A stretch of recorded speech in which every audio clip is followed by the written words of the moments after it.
क्या आपने कभी ये सोचा है कि राकेश झुनझुनवाला, राधा किशन धमानी और जो ये वॉरेन बफेट है, इन्होंने स्टॉक मार्केट से करोड़ों कैसे कमाए? क्या ये एक सिर्फ किस्मत का खेल है? बिल्कुल नहीं, ये किस्मत का खेल नहीं हो सकता।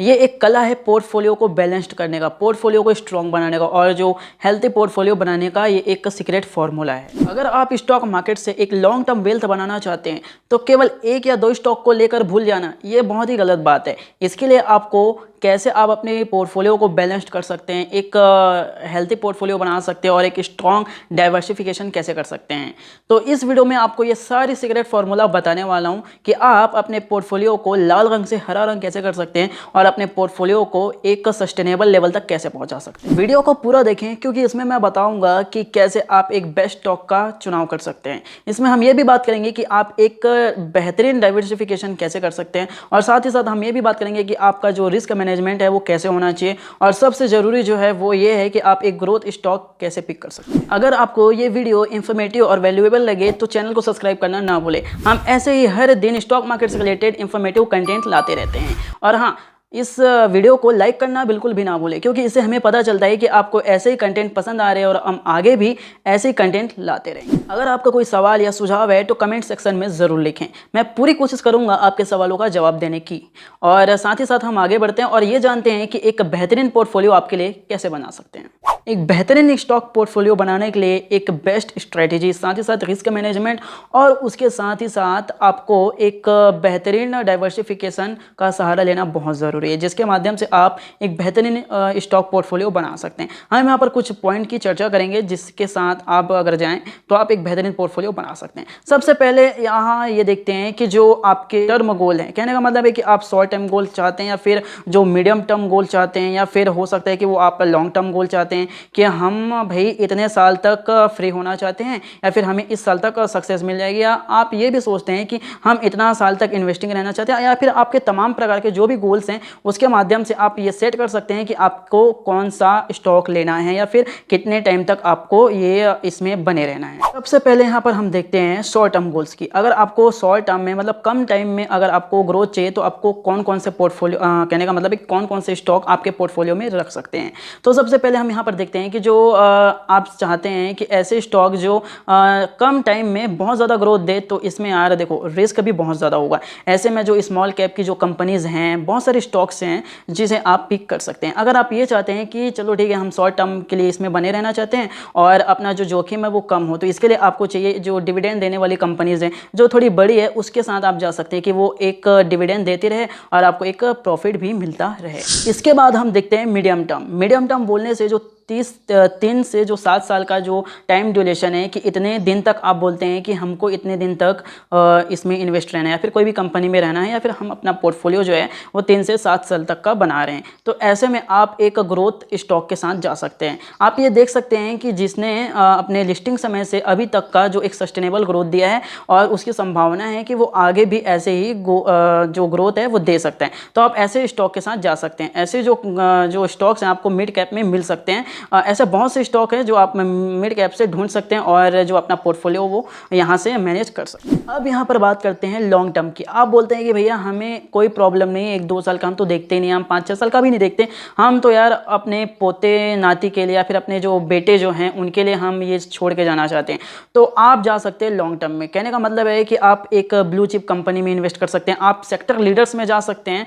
आप ये भी देख सकते हैं कि जो भी भविष्य में जो कंपनीज़ हैं वो कैसा परफॉर्म कर सकते हैं, जो मतलब मार्केट का जो लीडर होने वाले हैं आगे, आप ऐसे स्टॉक को पिक कर सकते हैं।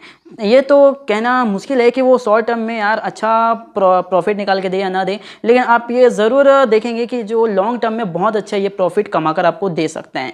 ऐसी कंपनीज़ जो आपको जो स्मॉल कैप्स हैं, जो बोल सकते हैं कि जो बहुत छोटी छोटी कंपनीज़ हैं, आप इसमें ढूंढ सकते हैं और सेक्टर लीडर्स का पता भी लगा सकते हैं। यहाँ तक हमने देखा कि आप कैसे एक फाइनेंशियल गोल्स के हिसाब से आप लॉन्ग टर्म, शॉर्ट टर्म या मिड टर्म में हिसाब से आप इन्वेस्ट कर सकते हैं या फिर यहाँ तक आप एक बेस्ट पोर्टफोलियो बना सकते हैं। हम आगे यहाँ पर देखेंगे कि आप सही स्टॉक जो वास्तव में बेहतरीन कर सकते हैं, आप इसका चुनाव कैसे कर सकते हैं। तो सबसे पहला ये आता है कि आप जो ब्लू चिप कंपनीज़ हैं, कहने का मतलब है कि जो मार्केट के लीडर्स हैं या फिर जो पेशेवर जो बिग कंपनीज़ हैं, जो कहने का मतलब है जैसे कि TCS, Infosys, Reliance, in stock के साथ आप जा सकते हैं। आपको ग्रोथ तो मिलेगी, लेकिन ये जो 1-2 साल या 3 साल में ग्रोथ मिलने वाली नहीं है। आपको ये देखना है कि 5 साल 6 साल में हो सकता है कि ये कंपनीज बहुत अच्छा कर लें, तो आपको इससे ग्रोथ मिल सकती है। इसके बाद हम देखते हैं ग्रोथ स्टॉक। आप बोलते हैं कि हमारा जो पोर्टफोलियो यार वो तो हम ग्रोथ स्टॉक के हिसाब से बनाना चाहते हैं, हम ग्रोथ स्टॉक के थीम में अपना जो पोर्टफोलियो है वो बनाना चाहते हैं।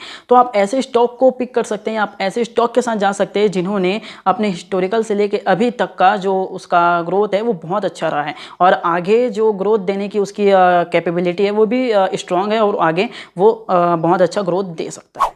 जैसे यहाँ पर जो CDSL हैं, कल्याण ज्वेलर्स हैं, ट्रेंट है, इन्होंने बहुत अच्छा ग्रोथ निकाल के दिया। अगर हम 3 साल का एवरेज अगर यहाँ पर निकालें तो यहाँ पर मैं आपको एक डिस्क्लेमर देना चाहूँगा कि मैंने यहाँ पर जो भी स्टॉक के नाम लिए हैं या फिर मैं जो भी लेने वाला हूँ वो केवल एक एनालिसिस पर्पज़ से मैंने आपको बताया है।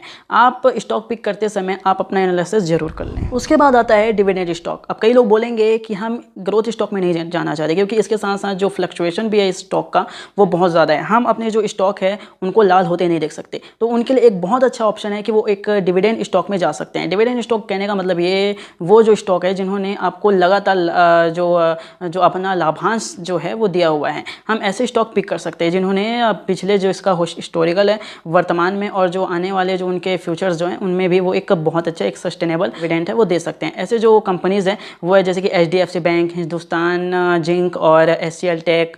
ऐसी जो कंपनीज़ हैं, ऑयल और नेचुरल गैस कॉरपोरेशन, ऐसी कंपनीज़ हैं जिन्होंने लगातार डिविडेंड दिए हुए हैं। आप ऐसी कंपनियों को पिक कर सकते हैं।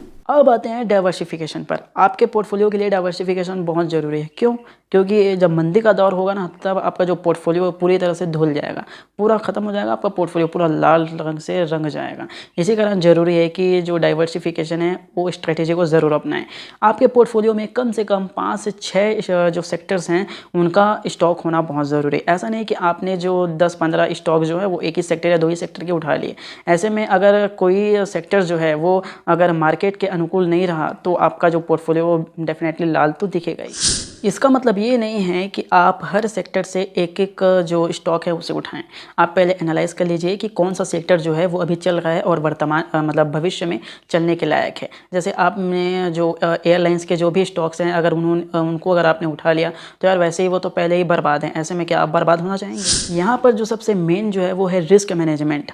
आप अपने रिस्क मैनेजमेंट को पहले जान लीजिए। आपको अपना रिस्क मैनेजमेंट करने आना चाहिए। जैसे कि आपने अपने पोर्टफोलियो में म्यूचुअल फंड को भी अगर आपने जगह दिया हुआ है तो आपने बहुत अच्छा किया, क्योंकि आपको ये पता है कि हम जो है अपने जो भी हमारा जो रिस्क है वो हम जानते हैं कि हमारी जो रिस्क की जो कैपेबिलिटी है वो बहुत बुरी है, हम ज़्यादा रिस्क नहीं ले सकते। तो ऐसे में आप म्यूचुअल फंड का भी सहारा ले सकते हैं अपने पोर्टफोलियो में जोड़ने के लिए। आप पहले से अपना रिस्क गोल सेट कर सकते हैं कि अगर जो कंपनी का जो स्टॉक्स है वो इस प्राइस से अगर नीचे जाएगा तब मैं इसे बेच दूंगा, या फिर अगर ये इस प्राइस में आएगा तब मैं उसको परचेस कर लूँगा। आपको ये स्ट्रेटेजी ज़रूर अपनानी चाहिए जिससे जो आपका पोर्टफोलियो एक हेल्थी लाइफ रहे। उसके बाद लास्ट आता है रेगुलर मॉनिटरिंग करते रहें अपने स्टॉक का। आप तो भगवान तो हो नहीं यार कि आपने जो एक बार आपने प्रेडिक्ट कर लिया कि यार ये वाला जो स्टॉक है या फिर ये वाले जो सेक्टर्स हैं वो बहुत अच्छा करने वाले इन फ्यूचर। अगर उसने वैसा नहीं किया तब तो उसको हटाने की ज़रूरत पड़ेगी ना। तो ऐसे में आप 2 महीने 4 महीने 6 महीने में, अगर आप एक रेगुलर इन्वेस्टर नहीं है तब आप 2 महीने 4 महीने में ज़रूर ये चेक करते रहे कि आपका जो स्टॉक है वो कैसा कर रहा है। जाते एक फॉर्मूला देते जा रहा हूँ आपको जो आपके लाइफ में ज़िंदगी भर काम आने वाला है।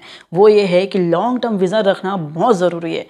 ये केवल स्टॉक मार्केट में नहीं बोल रहा हूँ, अपने लाइफ में चाहे कोई भी आपका फील्ड रहे, लॉन्ग टर्म विजन रखना बहुत ज़रूरी है दोस्त। सो हे गाइस, आई होप कि आपको ये जो वीडियो है वो पसंद आई होगी। अगर पसंद आई, अगर वैल्यूएबल लगी तो चैनल को सब्सक्राइब जरूर कर लेना और हमें प्यार देने के लिए आप लाइक कर सकते हैं। और बहुत बहुत धन्यवाद अंत तक बने रहने के लिए। और एक बात और कहना चाहूँगा, जो ये वीडियो है उसको शेयर कर देना अपने उन दोस्तों के साथ जो बोलते हैं कि यार ट्रेडिंग बहुत अच्छा होता है। आप ये बताइए इस वीडियो को देखा कर कि यार ये जो ट्रेडिंग है ना उतना दमदार नहीं है जितना इन्वेस्टिंग है। ठीक है, मिलते हैं हमारे नेक्स्ट वीडियो में।